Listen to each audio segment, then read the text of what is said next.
Hi, this is Max, and this is Medium 2, and here we talk with Medium writers, and we have Philip Mann-Montreal today. Hi, Philip. Hi, Jack. Hi, Max. And you're just about to talk about your article that you wrote about your son, which I found a really beautiful, moving story. So, Well, as it does, we got my wife and I got married. Is 93. Okay, and a couple of years later, we decided to adopt. We're both in our 30s, and it wasn't working right away. And if anybody's ever gone into these IVF and vitro fertilization treatments, it's not easy. Oh, in Quebec, you're paid for. It's a lot of people covered by the government, but still, it's a lot of pressure. You know, do it now. But you know what I mean? Like, get it, go home, get busy. It doesn't work that way. And we decided adoption was a prospect. You still have to be careful because there are hucksters out there in the states.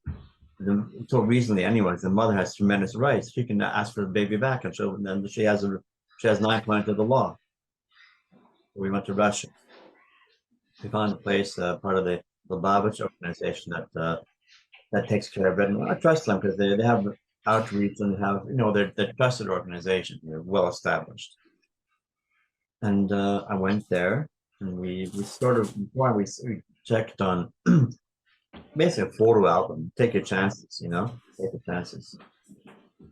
And I went to Moscow from Montreal. I believe I stopped over somewhere, not sure if I did or not, but it's a long flight, 8 time zones.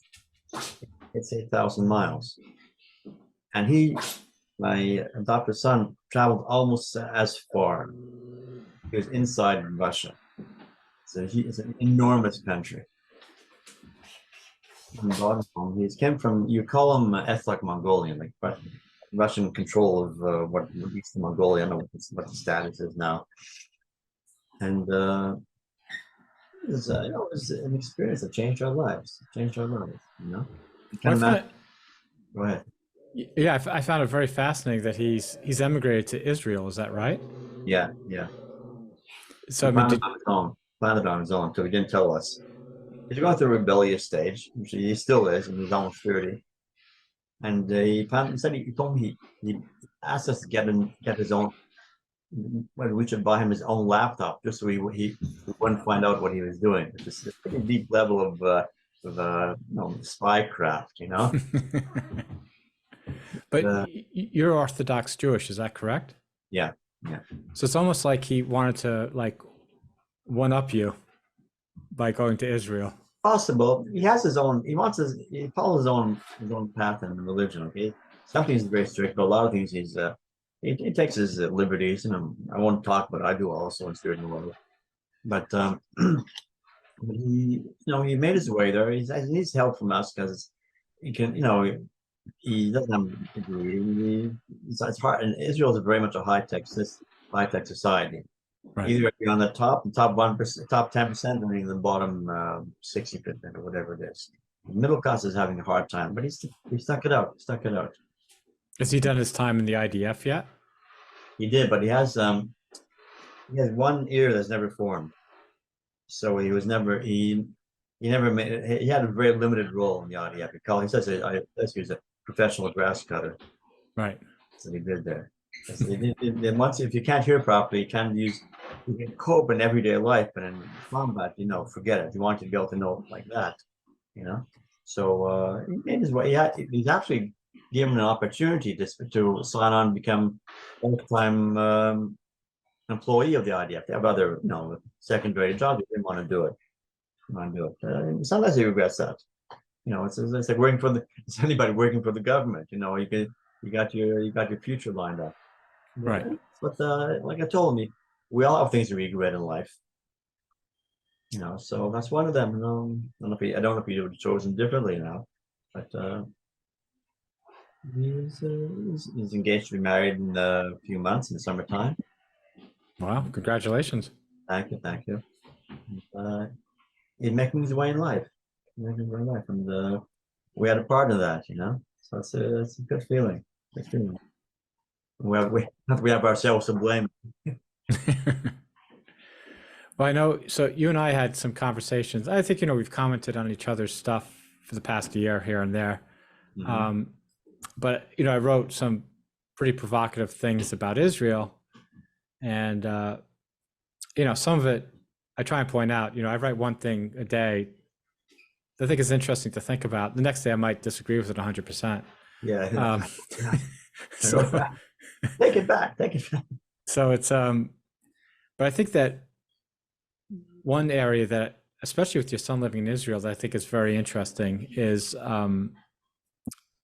how do you feel, and maybe even start in the beginning, which I've tried to do in my articles. So my father was Jewish, and my mother was Scottish, English, Irish, and both sides of the family couldn't have been more different. Whenever I was with my dad's family, they were bitching and moaning and complaining and backstabbing. I mean, it was just a very Sounds like vocal. mine. Sounds like mine. Yeah, it's just, and But it was.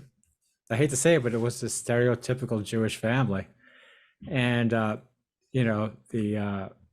when I was with my mom's family, nobody ever said two words. I mean, you could get three words out of them, and so I I had this. used to make less fun about my wife sometimes.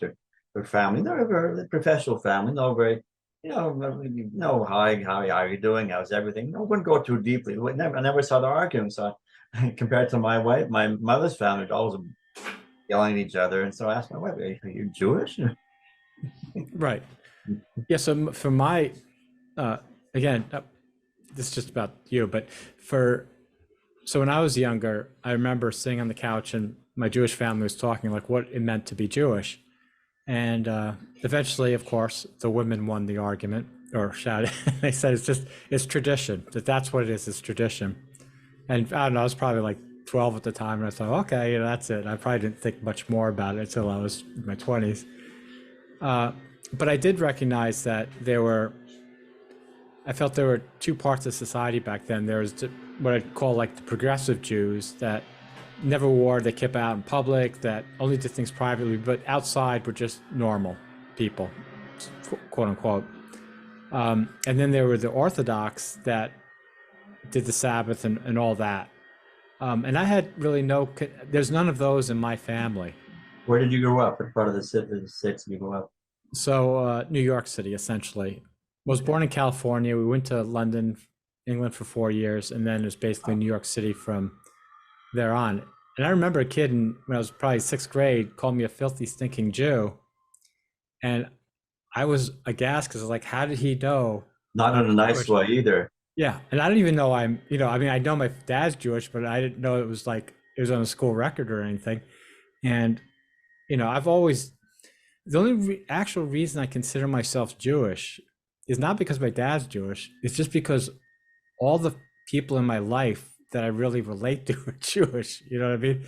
Why do I Understand? have so many freaking Jewish friends? And we can get into that another time. But I mean, it's just anyway. That's sort of why I sort of, I guess, relate on that level. And in my 30s, I did read the Torah a lot, and that's a whole other story. But anyway, I just want to get back to your experience growing up, how you felt as being Orthodox, how you saw the lay of the land in I guess, Canada back then, and then how Israel has changed. Because I believe Israel really has changed. When I was younger, and we had some kids from the kibbutz come to our classes in school, it was basically like kumbaya socialism. We all work together. We all do the same thing, And then Bella Abzug and Cornelius Stein. And like, there's so many Jewish civil rights type people. When I was growing up, my perception of Jews was, yeah, we're out there to help everyone. And now you have Israel doing the stuff that I feel to that generation would be, well, shocking to say the Well, least. when you grow up, what decades did you grow up? So I'm 62, so I was born in 61. 61. Okay. Right. So see, when you talk about helping everybody, I remember in the 67 war, I was 12 years old. Okay. I remember it. I remember quite a Right. bit. There the Arab countries gathered around them, threatened to massacre everybody, throw them into the sea, and they're up in your face about it. They didn't care what anybody thought. That was a fantastic thing. and and Egypt blockaded the Straits of Tiran, which is an act of war. And even when they're making resolutions, condemning this, nobody's about to help them. Nobody's about to help them. And these kibbutzniks all went into the army and they fought, and they blew up all the other air forces, and they basically won it in the first few hours. Then, by the way, they took a big chance because they could have missed with that huge knockout punch. They could have missed, and it would be in a big problem. You had most of your air force away. But anyways, so they learned then that just because you help people doesn't mean they're going to help you in return. But that was the Israeli view, not the American Jewish view. Is that right? Well, that is the turning point. Israel was still a poor, not backward, but struggling country at that point. And then we're all proud of them and everything. But I think that's around the point where the opinions slowly started to turn against them because they're controlled. They have this huge swath of Arab land they now control. They really didn't know what to do with it. In fact, they're debating amongst themselves, what do we do with these people? What do we do with them? And the Arabs wouldn't negotiate with nothing. They said we want to try again. They did in 73, I think. But they're never naive about things. They never thought, well, they're very self-reliant, very independent. They knew they'd have to help themselves, So I remember you said wondering if one of your questions you had was does the presence of Israel increase anti-Semitism?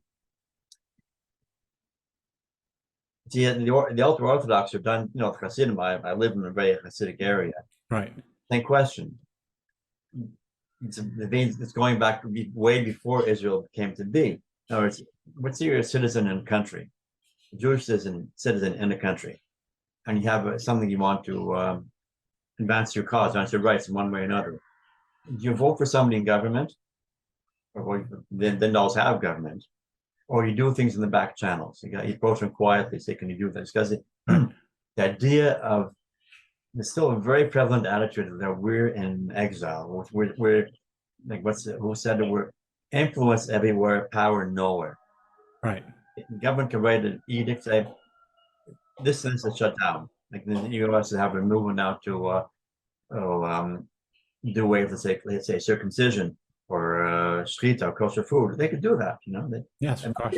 The U.S. might not because they have rules of freedom of religion, but it can change. It can change. So we're not really at home anywhere in that way.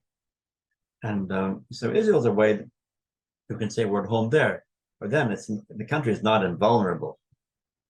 I might be getting off track here, but the reaction of the universities and everything to what happened October 7th.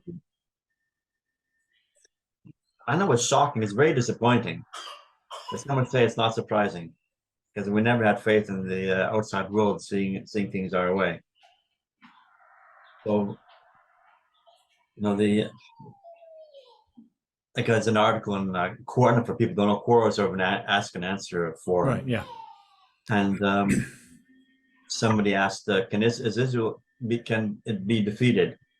And I said, "Oh, yes, it can." And if 1 month ago Hezbollah come in from the north, like they were sort of counted on, Israel would be in a very tough spot. The country would have been cut in two or maybe in three. You have Hezbollah from the north, Gaza from the south, and the middle holding on. So it could be overrun. Like if you're willing to do a human wave and lose a lot of people, let's say basically Hezbollah did. They lost over 1,000 men when they attacked October 7th, maybe 1,500.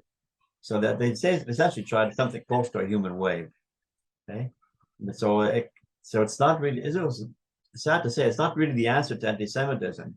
I don't know what is. I don't know if anything will ever answer it. Now they call it anti-Zionism, but no, it comes to the same thing. We're not allowed to defend yourself. You're not allowed to. And defense does not mean resisting. Doesn't mean they're occupying our lands. We're allowed to kill their babies. That's not quite the same thing. Well, yeah. I mean that's a crux of it. Let me even just start from the beginning. I mean, not the beginning, but got you off track. But if you Oh, oh, A few stations, yeah. no, no, no. So that's okay. I, I could get us off track by 5 stations. We will have a competition. the So when I was younger, I felt, and I've always been asking this ever since I was young, because that's what the Jewish part of my brain does. It asks, what does it mean to be Jewish? And I think that uh, I almost think you can, if I had to define Judaism, it would be that question. I mean, if you're not asking that question, you're not Jewish. You would be Catholic, where you believe there's God and there's Christ and there's, and all these multiple, you know, uh, godlike forces. But in Judaism, there's only one God. You don't know who he is or what he is. You're looking for some guidance. But the like one of my favorite books is the Book of Job, and people misunderstand it. It's not about the to me at least, I don't know what you think, but it's not about the competition between God and the devil. That happens in the No, first page. It's about the question that Job is like, well, I'm, and I don't even know how you pronounce him, Job or Job, but anyway, that Job is like, I know I'm a good person, but everybody thinks I'm bad, but I'm not. I'm good, and only God, in a sense, knows he's a good person. So why continue to be a good person? okay, we're in business. All right. So my question is, where did the phrase "chosen people" come from?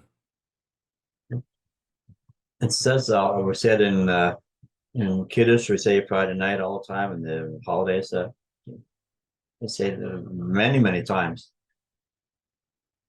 because there's a relation we have with God. Originally, here's the thing, it's my own view of things. It's not, I don't know if it's that radical, but the idea of Abraham almost sacrificed his son Isaac, okay? Right.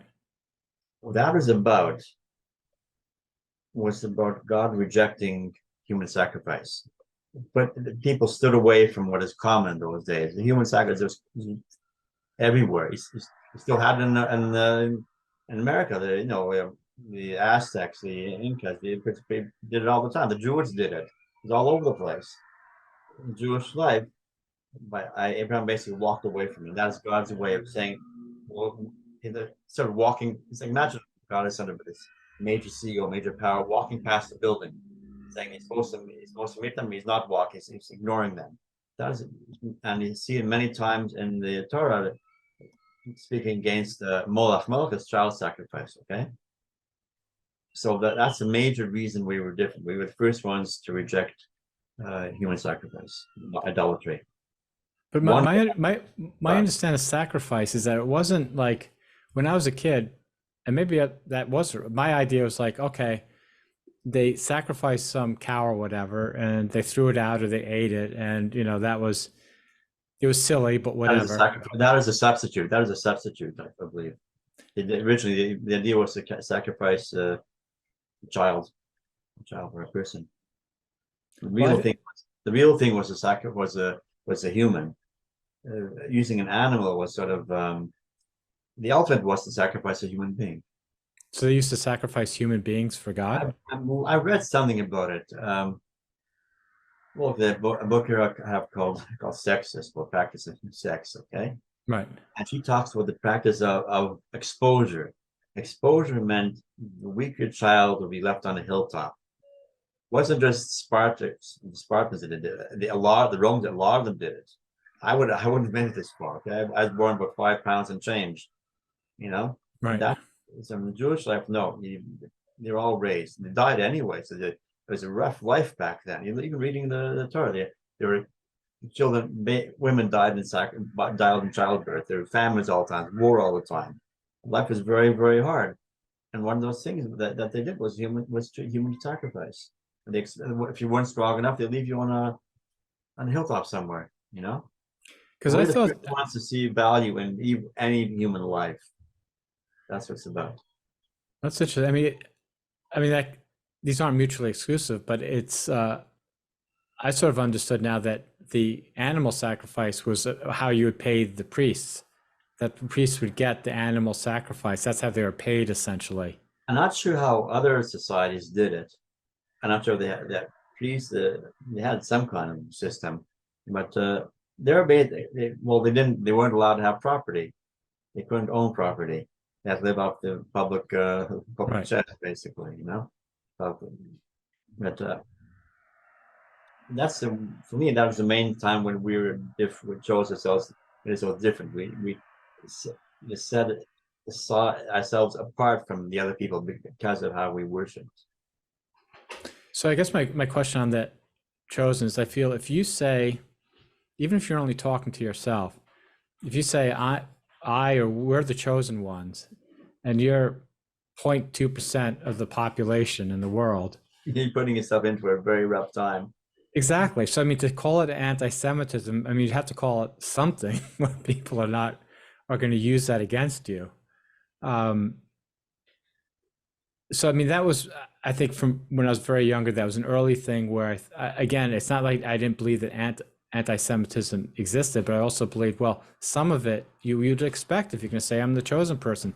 So why wouldn't Jews recognize that, and say that? I mean, I think it's unfair to say, you know, it's your wife.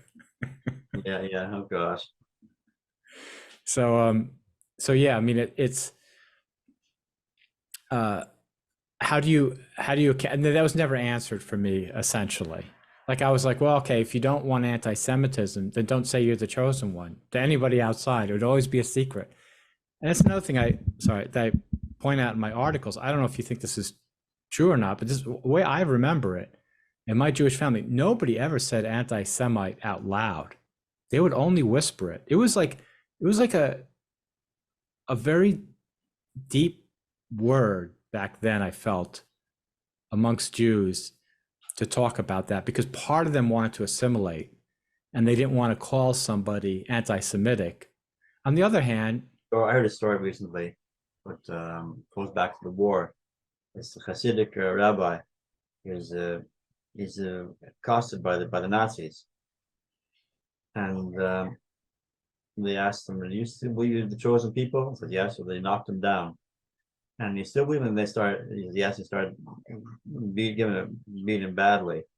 And finally, they asked him, "Why do you still believe you're chosen?" He says, "Well, as long as I'm not the one doing the beating, I'm chosen. Then we're chosen." well, but see, that's a perfect segue into the main topic, right, that we've been recently talking about. Is Israel beating down on these people? Is that a chosen people? To a chosen people, and this is the thing I get in with my friend Gil, who's an Israeli, and he lived here for a while. Now, what's funny, he's a total Trump supporter, but because of Trump, he couldn't renew his visa and he had to leave with his family. But anyway, Trump was most pro-Israel president in decades. I'm sorry? He's the most pro-Israel president in decades. See, I completely disagree, but we could talk about that later, Okay. I think. Or we can talk about it now. Okay. So you're onto something. You're onto something first. But so the I have to. I can't stay on this a whole day. Okay. right. Yeah. So well, by the way, so I want to do many of these. So this is just like I told this the same thing to Brian. Like, this is just all of us getting our bearings, so to speak. So I just want to put up some intro videos. We'll all figure out the format.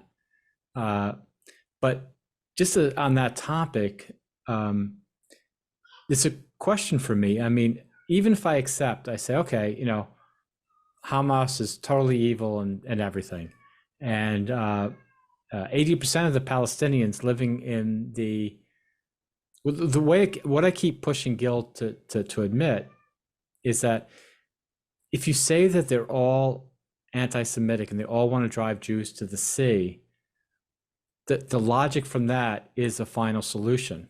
It is a genocide. I don't see how you can have a brain and not make that connection. Yeah, but people are doing it. It's strange. People are doing it. I don't understand. Right. They say to the sea, and that some people try to pretend they know. Nobody knows what it means. Everybody knows exactly what it means. The Jordan River and the Mediterranean Sea. Right. It's very simple. So, but how do you feel like Orthodox? So my feeling is that Orthodox Jews do not support. They may personally want Israel. I mean, we all understand the importance of Israel being there, right? I mean, a place that Jews can call their home, a place that they can always return to, and all that kind of stuff. But still, I mean, when you're talking Torah, like, where is it that you would go in and kill people who are just standing by? Oh, Max. That's all over the place. It's all over the place. You have the reaction to Amalek, which is the first nation to attack Israel, and God gets pretty upset about that. It doesn't say why. Maybe because of the first one. They were sort of like the suicide bombers. They knew they wouldn't live, but they didn't try to calm. They raided Israelis as they were leaving, and there are other sessions where they're told to wipe out everybody. The only people you save are the girls under 3 years old.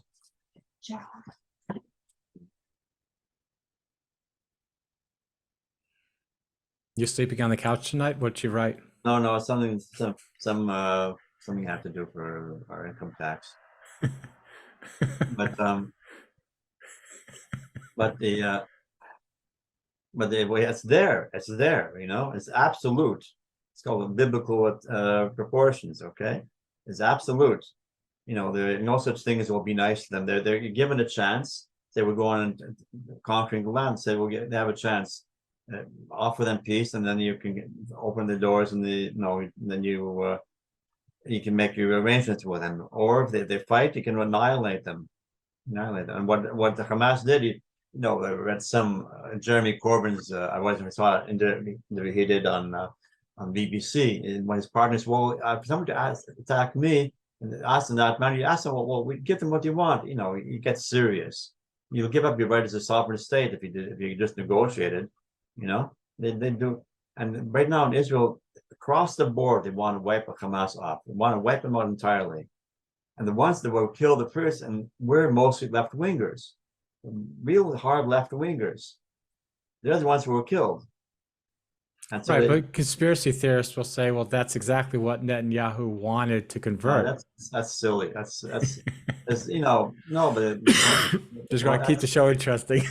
That's a silly argument. The point, he miscalculated that he could lose it. He could go down in history the one who almost destroyed the state.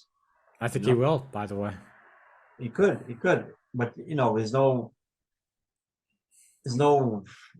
middle ground, left to right, and everyone in between. They all want to. They know it'll cost them a lot of lives. They want Hamas off this world and want them annihilated. Why? If everybody talks about Mahmoud Abbas being in the 13th year of a 4-year term, so is Hamas. The people who went on that raid, right? They were educated by Hamas. Hamas was in power since 2006 or so. So that means everybody of military age is being educated by Hamas. They learned that Jews are just there to be attacked, to be killed, to be pushed off Israel, and for Israel to cease to exist. That's all they know. This is what you get. Right. But this is my question. So when they started building the wall, I was against it back then. I was against it because of exactly what's happening now. Well, then I remember that I'd wake up every Sunday morning, another suicide bombing in Israel. Right. Month after month, lost over 1,000 people for this. I remember that too. It stopped cold. Yeah. But it doesn't mean that it's the only. Again, to me, it's how much do you act for yourself and how much do you follow what God wants? And it's not just that. It's not just that. There are two views of his. One, from my view, which is not this politically aligned, they took control of the West Bank and Gaza, which is another entity altogether, in 1967. Before then, Jordan had power and they didn't do anything. Now they have year after year they're in control of it, and nobody wants to talk to them. And they want, for me, I'd say the Arabs can't go on year after year attacking us, seeing we can win this time. No, they have to reach an agreement that we exist. I wasn't counting. I have to get some stuff done here, Max. But let's do this again on Sunday, okay? Yeah. So let's this is good. Like I'm not completely prepared, so let me watch this. Like get our our questions together, and yeah, just do it again whenever's better. As you can notice, it's not good for me today here either. Yeah, I see that. Okay. Okay, good. So we'll send me another link. We'll work up another time then, okay? Okay, great. Great. Take care then. You too. Thanks, Philip. Bye. Bye.